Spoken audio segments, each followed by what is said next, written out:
20. Sabi po ni San Pablo, I have been crucified with Christ, and I no longer live, but Christ lives in me. The life I now live in the body, I live by faith in the Son of God, who loved me and gave Himself for me. Listen carefully, please. Ang sikreto ni San Pablo is that he died daily. Namamatay po siya daily sa kanyang sarili. Kaya nga sabi niya, I have been crucified with Christ. Nevertheless, I live. Yet not I, but Christ liveth in me. Ang kinabubuhay ko na lamang ay ang buhay na gusto ng Diyos sa aking buhay. Ano ibig sabihin? Siya po isang malamig na bangkay araw-araw. Kahit kurut-kurutin, kahit bato-batuhin, kahit pahiyain, kahit hindi palakpakan, kahit hindi i-approve, okay lang kay San Pablo. Bakit? Patay na po siya sa kanyang sarili.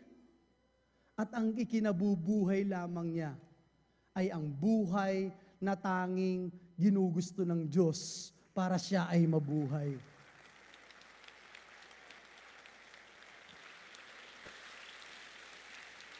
Hindi ho ako makapagwakas kung hindi ko po babanggitin ang ating Panginoong Hesus. Napakarami hong talata sa Biblia kung papaano pong Christ yielded to the will of our God the Father. Doon po sa John chapter 4 verse 34, sabi po ng Panginoon doon, my food, said Jesus, is to do the will of Him who sent me and to finish His work. John chapter 5 verse 30 naman, sabi po niya, by myself I can do nothing. I judge only as I hear, and my judgment is just. For I seek not to please myself, but Him who sent me. Napakadami po, pero gusto ko hong huling banggitin doon po sa Garden of Gethsemane. Natatandaan niyo po yung Garden of Gethsemane. And para sa akin, ito po yung totoong krus ng Kalbaryo. Para ho sa akin, ito yung pinakamahirap na ginawa ng Diyos. And I will ask Brother Marlon to join me here on stage. Ito ho yung napakahirap na ginawa ng Diyos dun sa Garden of Gethsemane. Hindi po yung sibat, hindi yung mga latay, hindi yung pagpako sa Kanya doon sa krus. Ang nakita ko pong hirap na hirap siya doon sa Garden of Gethsemane. Doon po sa Passion of the Christ, kung napanood niyo po yung movie na yun, napakaganda po nung depiction of that scene when He was at the Garden of Gethsemane and He was struggling. Pinapawisan po siya at hindi po siya mapakali. At doon po sa Luke chapter 22, binanggit po ng ating Panginoong Hesus, God, if you can take this cup away from me, Father, if you can take this cup away from me, bakit po? Bakit po niya panalangin? Nakita na po niya kung ano yung mangyayari. Nakita na po niya yung hirap, sakit, latay, paghihirap na mangyayari sa kanyang buhay. Nakita niya po niya, nasalamin na po niya.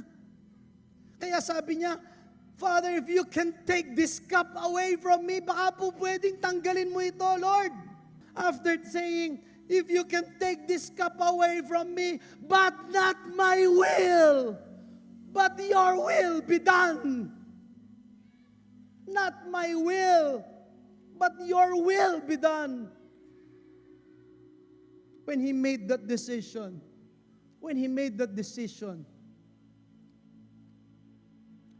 para po sa akin, dun niya tinapos sa Garden of Gethsemane yung kanyang desisyon that He will yield to the will of the Father. That He's going to give up. He's going to surrender all. He's going to submit all. And He's going to dedicate His all to the will of the Father. Amen? Can we give the Lord the best clap offering of praise?